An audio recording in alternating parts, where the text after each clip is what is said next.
Michel Kemati, étudiant en troisième année à la faculté de droit, spécialité droit international et communautaire. Je suis également coordonnateur de l'association Gestin Sourire, une association qui œuvre pour la lutte contre la faim à travers les différentes activités que nous avons déjà menées. Et notre association est composée aujourd'hui de près de 25 membres, entre autres 6 membres du bureau exécutif qui assurent au quotidien l'exercice de nos activités. Nous avons aussi 4 autres membres de la commission de suivi et évaluation qui nous permettent de mieux gérer nos activités. Depuis 2022, nous avons réalisé beaucoup d'activités.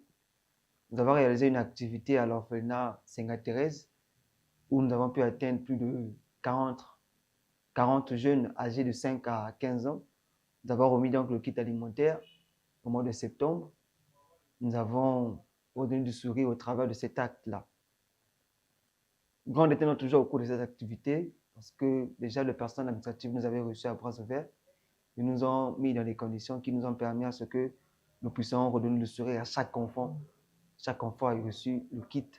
Outre cela, nous avons aussi tenu une activité en mai 2024. Nous avons fait une descente dans la maison de retraite qu'on appelle Paul Kamba. Ça se trouve à Poto-Poto. Là-bas, nous avons fait des dons des vivres toujours aux personnes âgées. Et lors de cette activité, nous avons rencontré aussi le personnel administratif qui nous a accueillis à bras ouverts, nous a donné toutes les informations. Nous avons donc collecté des fonds afin de les venir en aide et de leur apporter notre aide, on va dire, humanitaire. Là-bas, nous avons pu atteindre au sein de la maison de retraite 15 personnes âgées. Mais la maison de retraite en soi donne des dons aussi aux personnes qui ne sont pas de l'association, mais qui vivent aux alentours de l'association. Et donc, nous pouvons dire qu'au travers de ce don, nous avoisinons au maximum 35 personnes qui peuvent être atteintes au travers de ce don, au travers des moyens de bord que nous avons eus. Et donc, dans notre association, nous organisons des collectes de fonds, à lever des fonds. Et nous appelons donc à contribution toutes ces personnes désireuses qui veulent partager avec nous ces mêmes valeurs-là, redonner de sourire. Nous avons réalisé cette activité. Nous avons fait le don dans la maison de retraite. Et nous avons aussi réalisé une activité, on va dire, au quartier Combé, ici à Brazzaville. Nous avons donc fait l'état des lieux. On nous a montré qu'il y avait un besoin là-bas à Combé. Ils sont partis. On a rencontré le chef du quartier qui nous a reçus à bras ouverts et qui nous a permis à ce que nous puissions réaliser notre activité. Comme je l'ai dit, nous avons fait la levée des fonds afin de réaliser cette activité.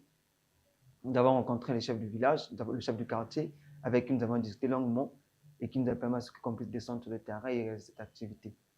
Et c'est même ici l'occasion de le remercier pour cet acte-là. Nous avons donc fait la descente à Combé. Nous avons fait le don à pratiquement plus de 50 ménages. Nous avons distribué des vivres qui leur a permis de passer tant soit peu des moments difficiles qu'ils vivent actuellement là-bas.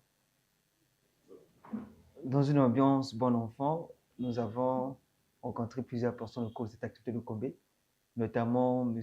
Jean-Claude qui nous a reçus chez lui et avec des bénédictions, il nous a bénis. Il était très content de recevoir son kit alimentaire et qui nous a aussi partagé son expérience au cours de ce village, son histoire avec Combé. Nous avons aussi rencontré Denisia, une fille en classe de 3e qui fréquente, on va dire, dans Brazzaville, mais qui vit à Combé village. Elle nous a donc rappelé ses histoires, ses intérêts, elle nous a rappelé ses motivations, pourquoi elle étudie. Et ça nous a permis aussi de nous faire une idée sur la situation que vivent actuellement la population de Combé village. Nous avons aussi rencontré un jeune homme, on l'appelle Jancy, qui nous a aussi parlé de son histoire avec Combé, le lien qu'il tisse actuellement avec le village de Combé. Et il a donc reçu ce kit avec toute la possible qu'il faut. Nous avons également rencontré, on va dire, le chef du village qui nous avait déjà accueillis, mais qui nous a donné qui nous a dit ces mots de remerciement par rapport à cette activité. Il ne s'attendait pas à ça. Et donc, on a donc sa joie de nous rencontrer et puis de vivre ce moment avec nous. Au-delà de tout, chacun de nous a pu profiter de cette expérience parce que nous sommes sortis de la riche avec beaucoup de connaissances, déjà que nous-mêmes ne connaissons pas en gros l'histoire de Combé, mais au travers de cet acte-là, nous avons pu rencontrer les autres personnes, nous avons pu nous créer une nouvelle famille et qui nous a permis aujourd'hui de se dire que l'activité est une grande réussite par rapport même aux échos que nous avons eu à entendre. déjà que la population ne s'attendait pas à ça, outre le fait que le chef de village était informé, mais la population en soi n'était pas informée. Et ce qui a fait à ce que notre activité puisse encore prendre de l'ampleur.